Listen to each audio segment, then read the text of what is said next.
Assalamualaikum warahmatullahi wabarakatuh. Kami dari kelompok 15 Indralaya akan membahas pada video kali ini tentang kinetika enzim dan inhibitor. Sebelumnya, kami akan memperkenalkan anggota kelompok kami. Warahmatullahi wabarakatuh. Perkenalkan, nama saya Muhammad Fadrik Sawan.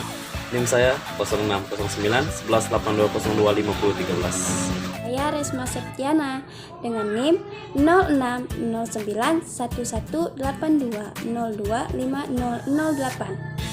Perkenalkan, nama saya Santri Sapitri dengan NIM 06091282025016. Pada pembelajaran kali ini memiliki tujuan pembelajaran yaitu mampu mengkaji implikasi enzim dalam kehidupan sehari-hari.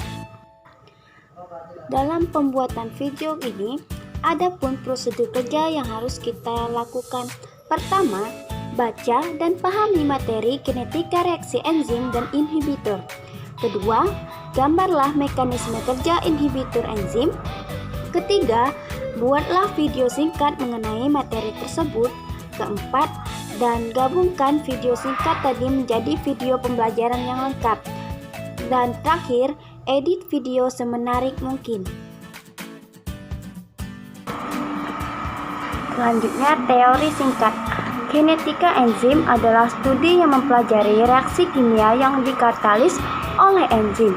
Mempelajari suatu kinetika enzim dapat mengungkapkan mekanisme katalik pada enzim, perannya dalam metabolisme, bagaimana aktivitasnya dikendalikan, serta bagaimana suatu agonis mampu menghambat kerja enzim. Dalam kinetika enzim, kalian akan mengukur laju reaksi yang akan diukur dari berbagai kondisi yang mempengaruhi reaksi, mulai dari pH, suhu, konsentrasi substrat, dan konsentrasi produk. Inhibitor adalah molekul yang menghambat bahkan menghentikan reaksi enzimatik dengan mengotori permukaan katalik. Pada kinetika enzim menginvestigasi bagaimana enzim mengikat substrat dengan mengubahnya menjadi produk. Data laju yang digunakan dalam analisis kinetika didapat dari hasil enzim berikut. Mekanisme reaksi enzimatik untuk sebuah substrat tunggal, enzim mengikat substrat dan menghasilkan produk. Selanjutnya yaitu faktor-faktor yang mempengaruhi kinetika enzim. Yang pertama yaitu suhu. Peningkatan suhu menyebabkan energi kinetik pada molekul substrat dan enzim meningkat, sehingga kecepatan reaksi juga meningkat. Namun, suhu yang terlalu tinggi dapat menyebabkan rusaknya enzim yang disebut denaturasi, sedangkan suhu yang terlalu rendah dapat menghambat kerja enzim. Pada umumnya, enzim akan bekerja baik pada suhu optimum, yaitu antara 30 derajat sampai 40 derajat Celcius. Faktor yang kedua yaitu pH. Perubahan pH dapat mempengaruhi perubahan asam alfa amino kunci pada sisi aktif enzim, sehingga menghalang sisi aktif bergabung dengan substratnya. Setiap enzim dapat bekerja baik pada pH optimum.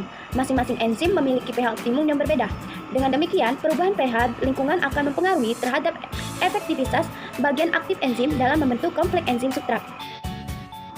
Faktor yang ketiga yaitu konsentrasi substrat. Laju suatu reaksi enzim akan meningkat seiring dengan penurunan konsentrasi substrat. Ketika konsentrasi substrat semakin banyak, kerja enzim akan menurun, sehingga dibutuhkan penambahan enzim untuk mengatasinya. Inhibitor adalah molekul yang dapat menghambat bahkan menghentikan reaksi enzimatik dengan mengotori permukaan katalisnya.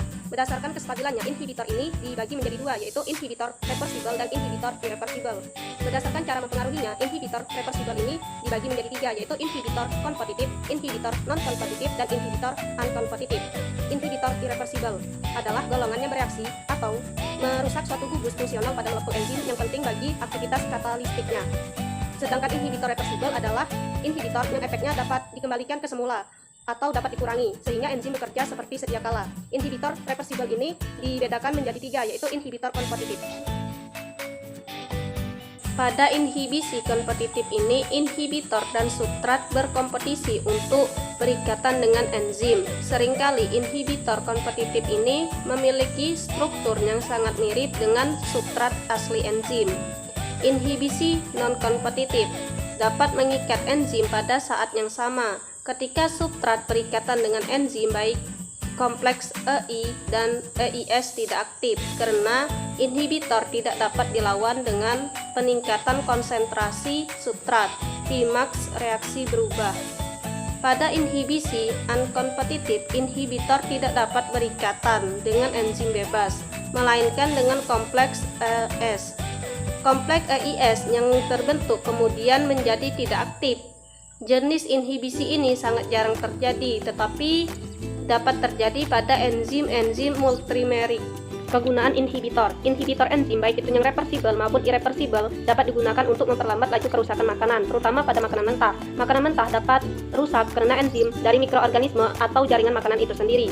Inhibitor enzim dapat menghambat kerja enzim sehingga masa simpan makanan tersebut bertambah lama. Selanjutnya yaitu kegunaan inhibitor kompetitif. Di sini kami mempunyai contohnya yaitu racun. Racun ini mencegah sel tubuh menggunakan oksigen untuk menghasilkan molekul energi. Di dalam racun ini ada suatu senyawa kimia yang disebut dengan ion cyanida. Senyawa ini bisa mengikat atom besi dari sitokrom C oksidase yang ada di dalam sel mitokondria. Selanjutnya yaitu kegunaan inhibitor reversibel. Contohnya yaitu asam etilenodimetetrasetat adalah asam kompleks berupa asam karboksilat poliamino yang biasa digunakan sebagai agesia pengkelat atau ligan berupa ion atau unsur logam, terutama pada Fe3+ dan Ca2+. Selanjutnya yaitu kegunaan inhibitor irreversibel. Contohnya yaitu fenilmetil sulfonil fluorida adalah inhibitor protease serin yang biasa digunakan dalam persiapan lyset sel. PMSF tidak menonaktifkan semua protease serin.